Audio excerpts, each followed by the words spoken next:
The really good one is the word of God. Solomon gives covenant to make it actually has in his review. What would you have think about this? God put his Solomon's heart to write this literature. What did he do? What did he mind about the issues he pinned down what's good for him? And although he can be to some degree of a pessimistic book, it is not really intended to be pessimistic, but it is just a real, very large actual look at life under the sun.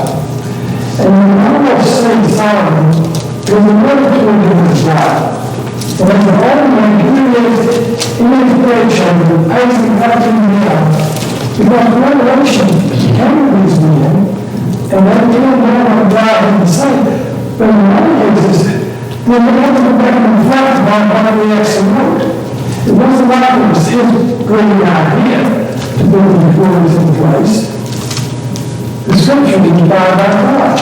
And just as sure as Peter didn't understand everything he preached on Acts 2, which is clearly the case because he took the word 3 times to show them that the Gentiles were being accepted into the church of God.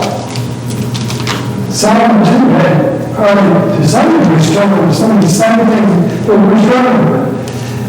And as the whole man, and I'm not going to write an Iron Man, I'm trying to get a realization that as you get older, that you realize that the door from your life is split. You can look at the mirror and say all sorts of things that you wish you had done differently. You can discuss in your heart and mind how many years you have to see that you have wasted on things that really are important. And yet, that is the nature of life. As you're living with it, you don't have the wherewithal to respect to really appreciate how precious it really is. Because when it's gone, and there's no remarks, no do-overs, and no going back and correcting things in the past. You need forgiveness. You can't change anything you did. And so, Solomon was giving the word of the Lord, and he's doing it. Okay, let's see here. There we go. So we heard about it in the beginning of chapter 9. I think we heard for the last few verses in chapter 9. Because when you read through chapter 9, when you read that, it seems kind of odd to me. It's a discussion about wisdom, about, let's see, pouring an index. The different city besieged by a great king, it was all the great rulers. And in that city, he was a poor man with lies, and with the wisdom, he manages to deliver the city. But when he needs help, he doesn't give him help. And so, what is the point of Solomon's making? What do you find when you look at about this poor man with wisdom? What was as the wisdom of what was Solomon contemplate? It doesn't look right. Here you got this wise man on the board that saves the city from being destroyed or running, many people running into the sword. And then after he delivers them, nobody delivers the poor man. What Solomon's trying to get across, I think, is the fact that in life, if you will go through it, things are not the way you might expect they should be. Life under the sun is not always fair or just. All things in life are equal.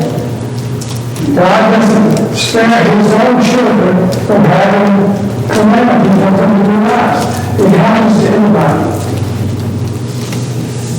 Chapter 2, verse 16 says there's no remorse in life. Something way back at the beginning that Solomon wrote about, that he wasn't sure he would be remembered. But when he realized that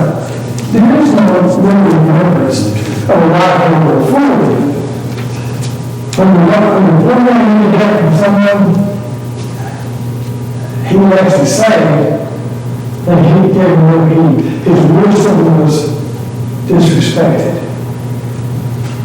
That is the state that we face in life. Sometimes when you do a really good thing for people, you think they'd be a little bit more appreciative than sometimes they are.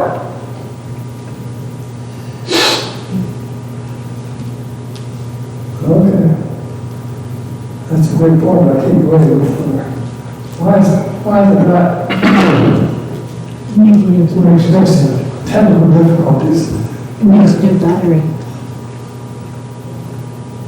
Okay. Wisdom is better than the strength, and wisdom is better than weapons of war, is the conclusion. Even though the wise man's wisdom was not respected, it's better to be wise than to be foolish. There is benefit to being wise.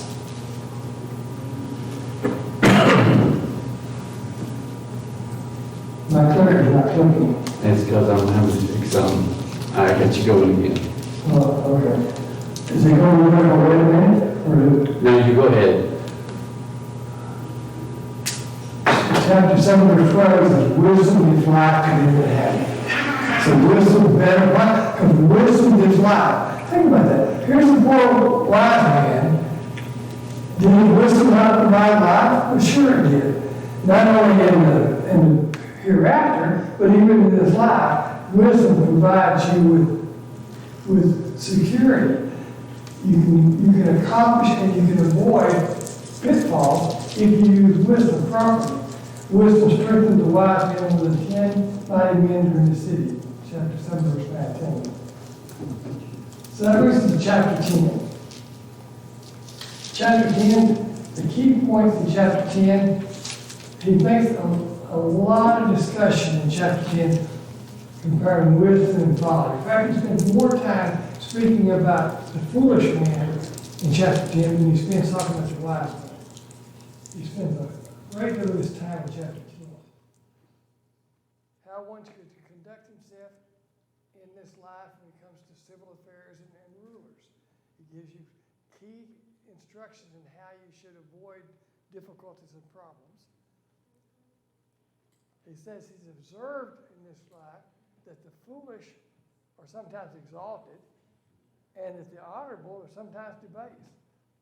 So here again, it's that upside downness, if you will, of what is in the world that we see as a reality. And the practicability use of wisdom. Wisdom has practical uses. If you apply wisdom, then you're going to always come out better than the fool. And then he ends the chapter with saying, do not curse the king. And so these are the principal things that we'll be discussing in chapter 10. And chapter 10 is written somewhat like the Proverbs. So they kind of, one or two verses clumped together in a thought, and then move to another thought. Verse 1 says, dead flies cause the ointment of the apothecary to send forth a stinking savor. So does a little folly hinder the reputation for wisdom and honor.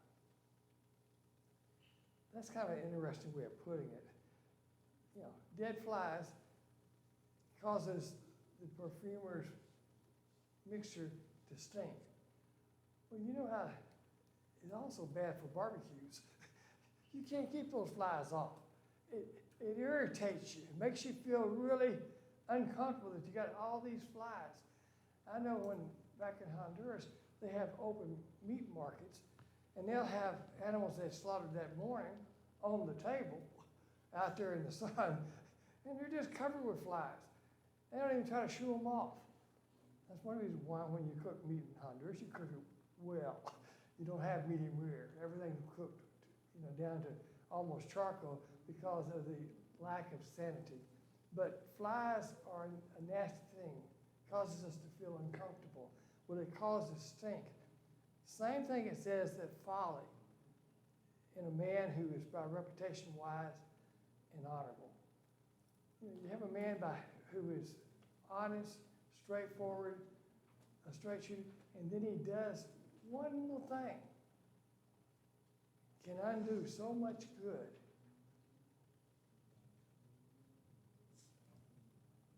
In verse 2 he says, a wise man's heart is at his right hand, but a fool's heart is at his left. As the right hand is ordinarily the hand most people use. This is a generalization, of course. Nothing against left-handed people. But almost everybody's right-handed. And the right hand is the hand that typically is stronger. It is more exercised. It's more ready to be used when you need it than the left hand is. What else do you know about the left and right hand?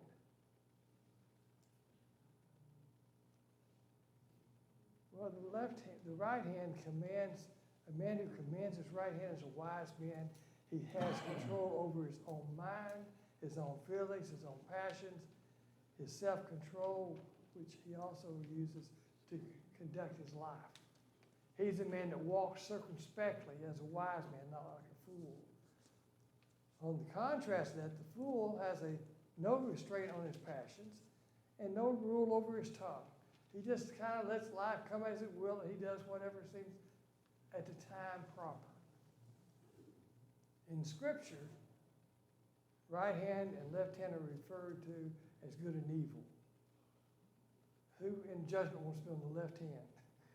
None of us. We all want to be on the right hand. Why? Because that's where the sheep are. And so through the Scripture, God uses that left hand, right hand analogy several times to demonstrate a man who is proper and right as opposed to a man that is not. The wise man is always employed in doing good, whereas the fool is almost always employed in doing nonsense and evil.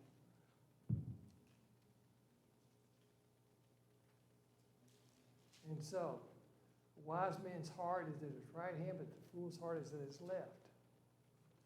Philippians 3:17, brethren, be followers together with me, and mark them which walk so as you have us for an example. For those who do not walk according to that example, their end is destruction, and whose God is their belly. When it says their God is their belly, what's he talking about? He's talking about earthly appetite. Their God is whatever makes them happy.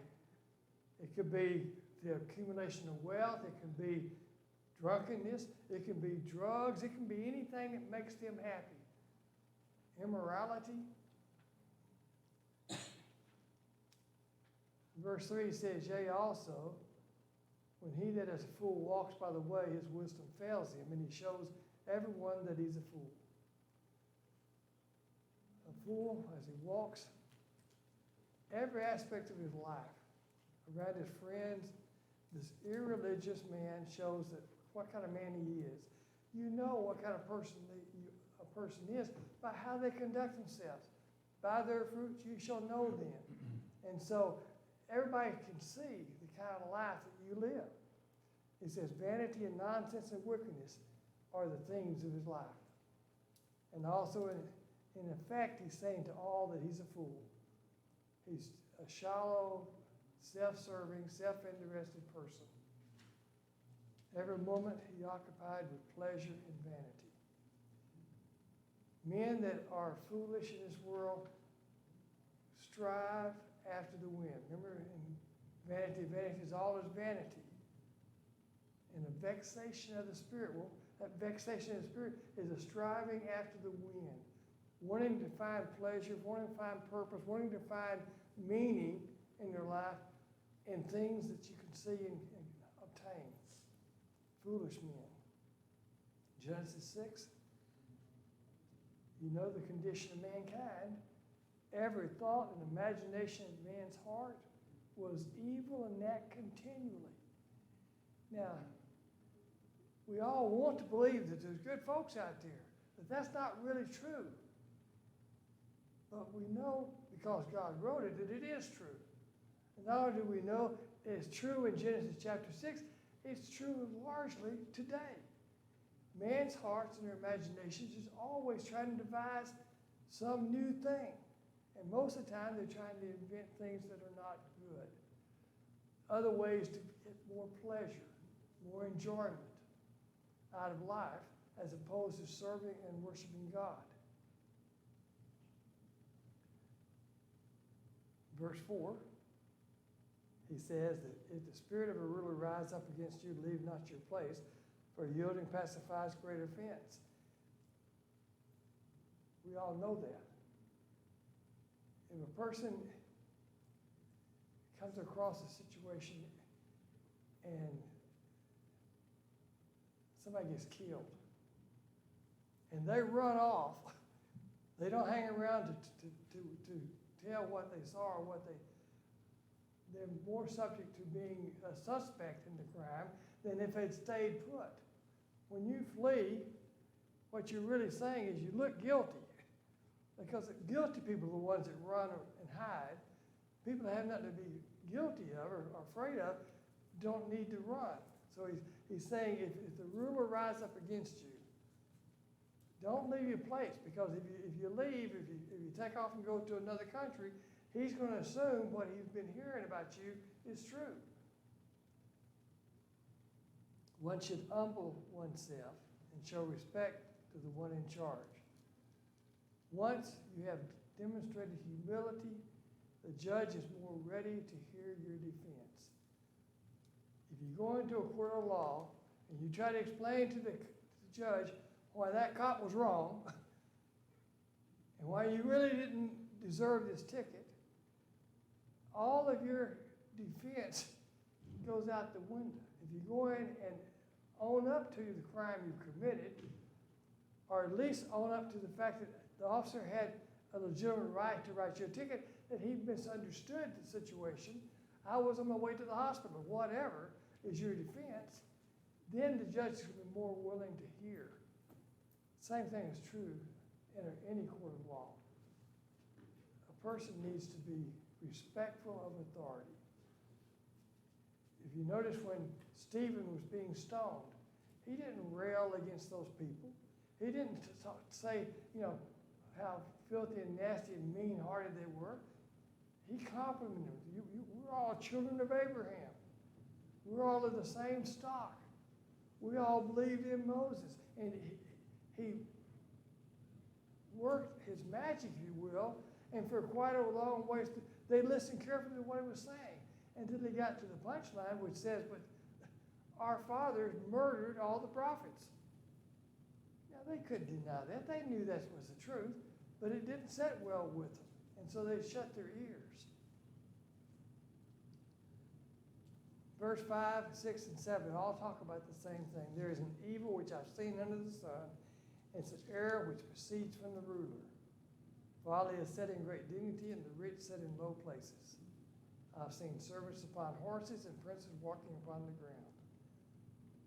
So Solomon says that he's seen this evil under the sun, and it's an error of the ruler. What kind of error is he talking about? What error has the ruler done? Well, let's consider Mordecai. Everybody hopefully knows about Mordecai from the book of Esther. The king had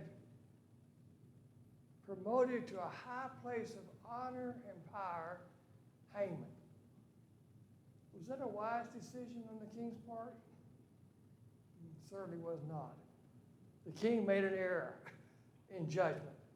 He put a man in charge and overseeing of the realm who was a arrogant, prideful, self-serving individual, which is evident from the story that you read in Esther.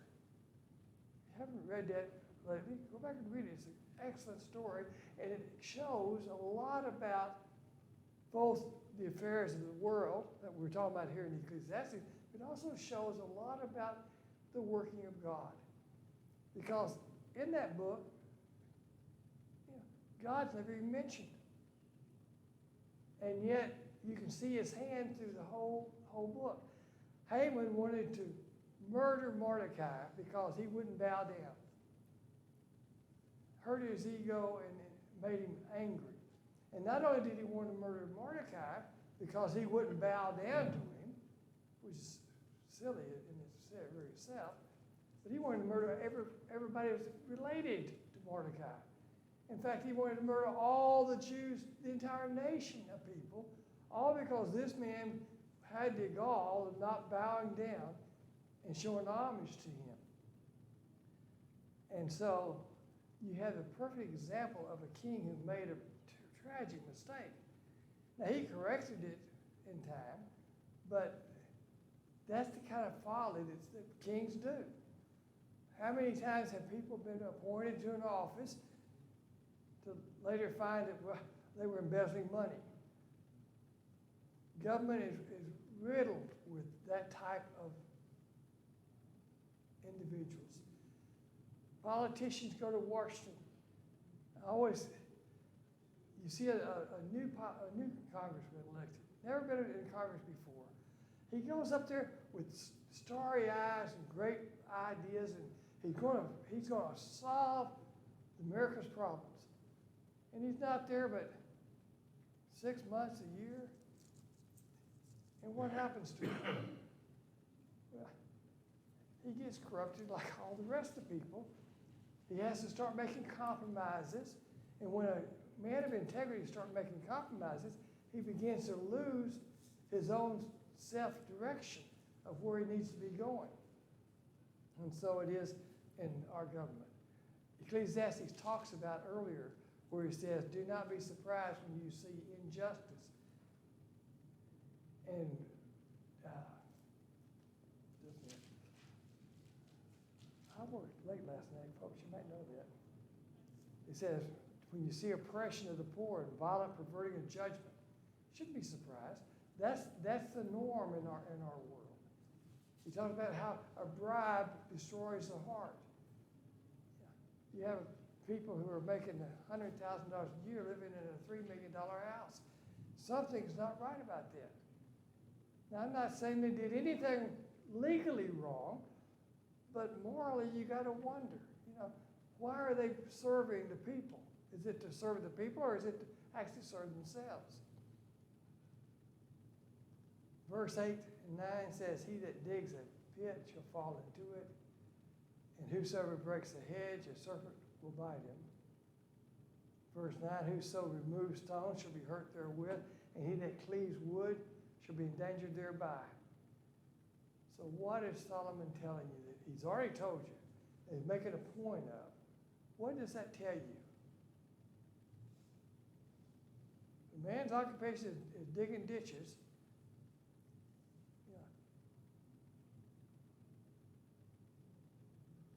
Or building stone structures. In those occupations, there are risks and dangers, are there not? Certainly they are.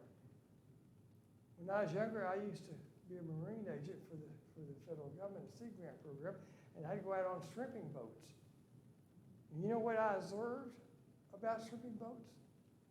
That they all had a captain, and almost without fail, every shrimping boat captain didn't have 10 digits anymore, because they have a wheel that turns constantly, and to pull that big net out of the ocean, they take a big rope and they wrap it around that thing, and they feed that rope, and it pulls the net in. And invariably, if you're not careful, their finger will get stuck between that roller and that rope, and you just get cut right off.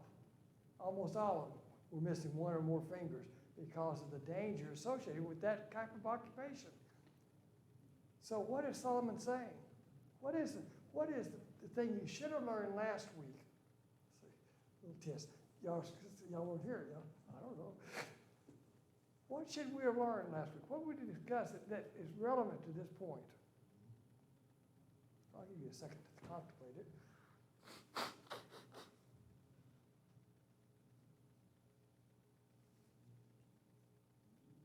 No takers.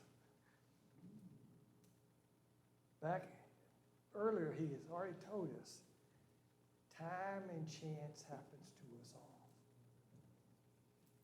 When you're in an occupation, you got to be careful. Why? Because accidents can and do happen. And so if you're in these occupations, it's to be expected, if you're not careful, that you will injure yourself in the occupation you chose, because time and chance happens to everybody. You trip and you fall.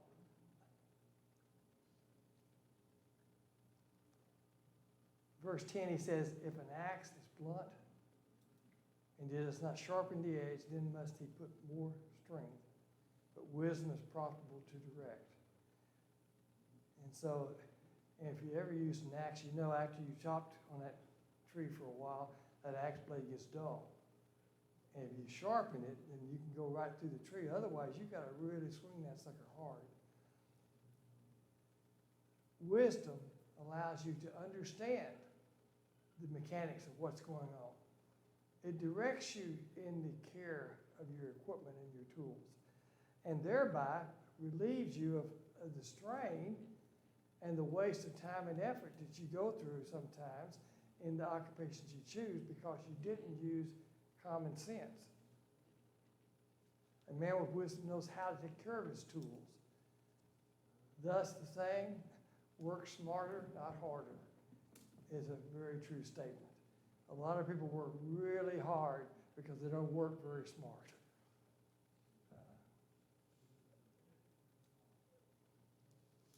A foolish man wastes time and resources. Now, if you folks don't speak up, we're going to have an abridged study. And I worry about that going into this because these points are not hard, and they're fairly quickly, you can go through them, but you can go through them too fast. And I don't want to pass up anything that really needs to be said about what he's really talking about is applying. When he says wisdom, he's not talking about necessarily book learning. What he's talking about is an understanding, a grasp of that which should be logically and orchestrated. My dad used to have, when he was alive, all his tools laid out just perfectly. And if I used his hammer, George, I put that hammer back where it belonged. I could never teach my boys that. For some reason, they use the hammer, they leave it in the dirt. I had to go around behind them picking all the stuff up. But wise people take care of their things. They've organized themselves. Verse 11 says, surely the serpent will bite without enchantment, and the babbler is no better. A serpent will bite without enchantment. So, is he talking about serpents? Is that what he's trying to warn you about? Is be careful, don't get bit by a snake?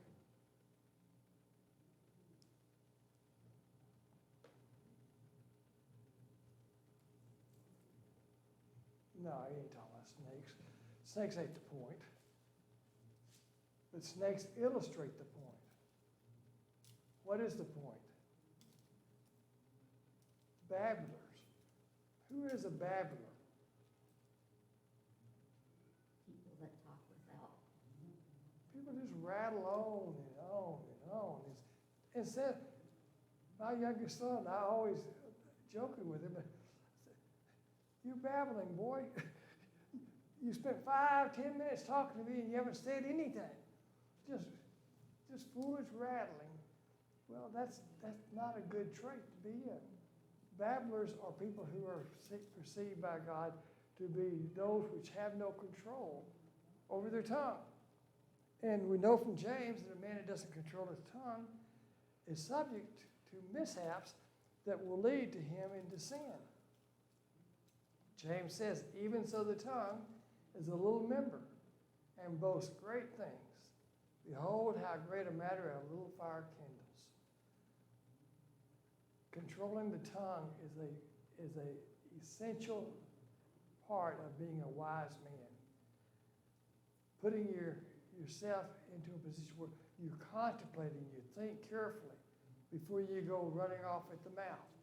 And yet a babbler just blurts out whatever's in his head without consideration of what it really does and what he's really saying. Psalms 58 says their poison is like the poison of a serpent. Men use their tongue to tear down, to destroy.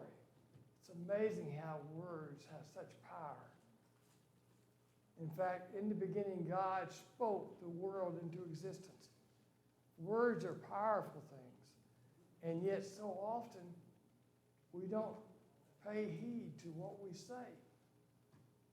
And once you say it, No matter how hard you want to suck it back, it's out there, folks. It does never come back. Verse 12 says, the words of a wise man's mouth are gracious, but the lips of the fool will swallow him up. The words of the wise man's mouth. What does it mean the words of a wise man's mouth is gracious?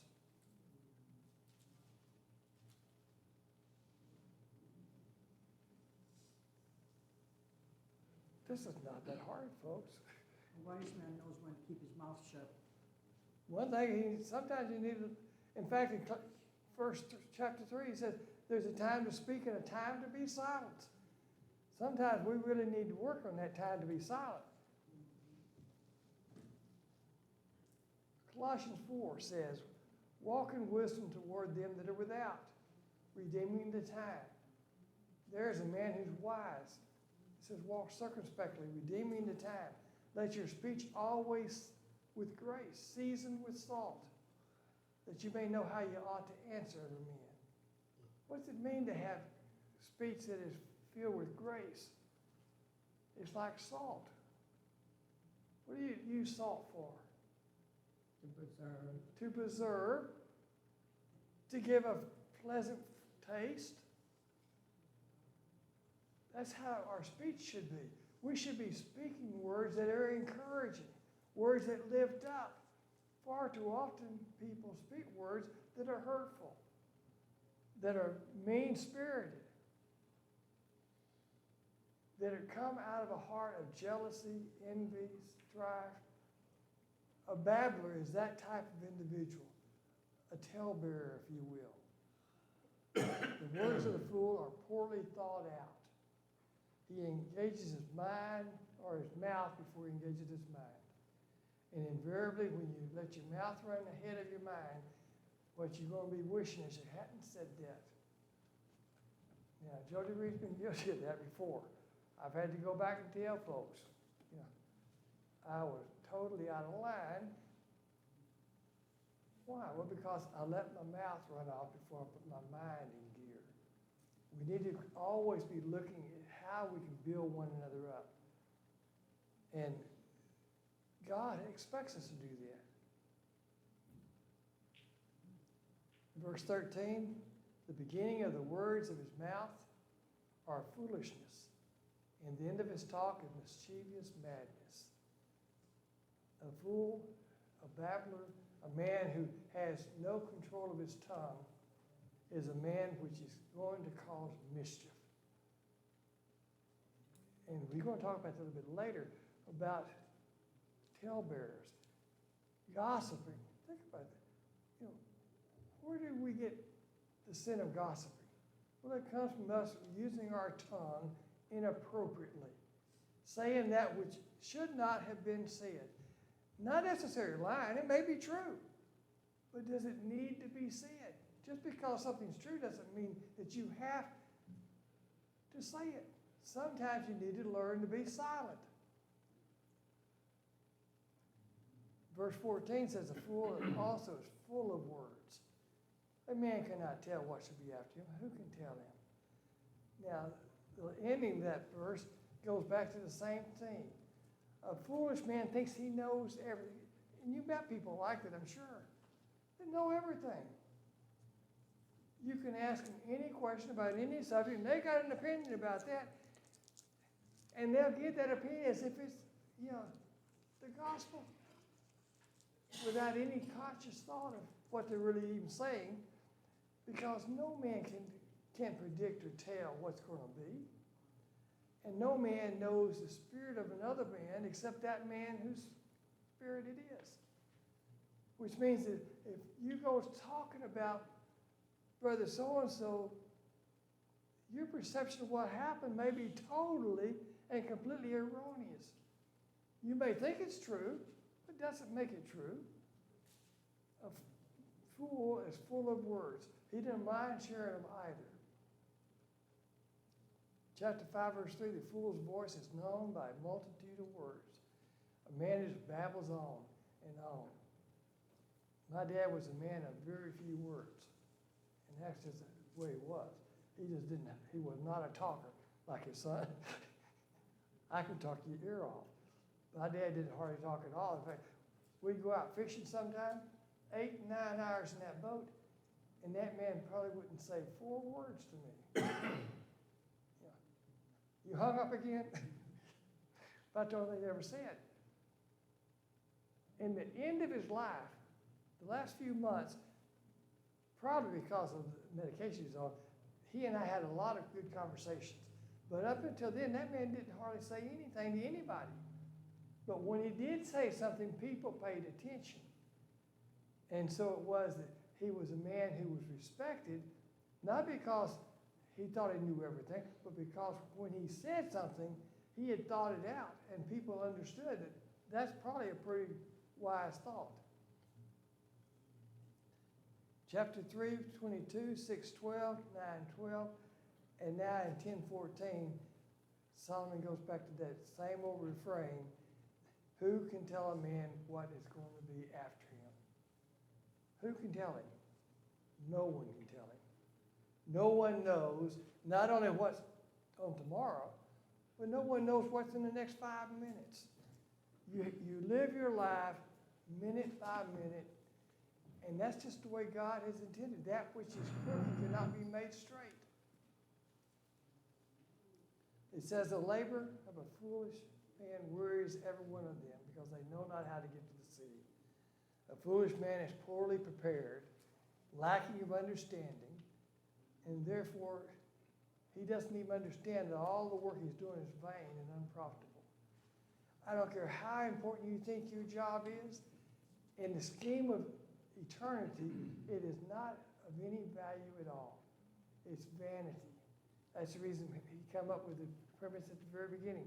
Vanity, vanity, all is truly vanity. Why? Because as you walk along the beach, you leave footprints. But as the first wave washes over, the footprint gets less visible.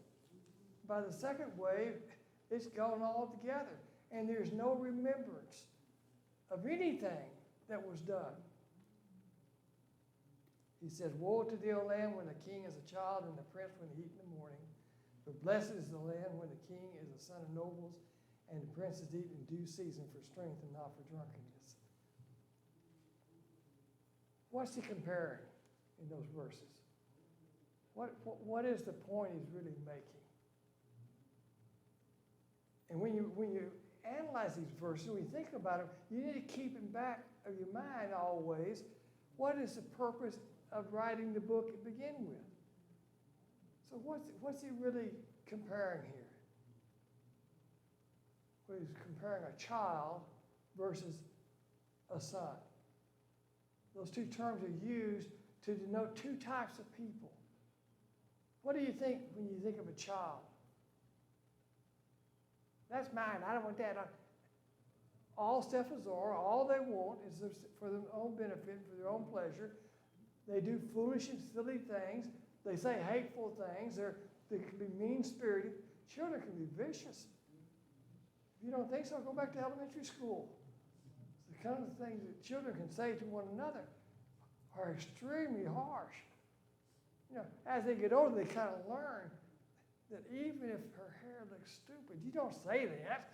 You can think it, but you don't come out and say, boy, your hair looks stupid, because you hurt somebody's feelings.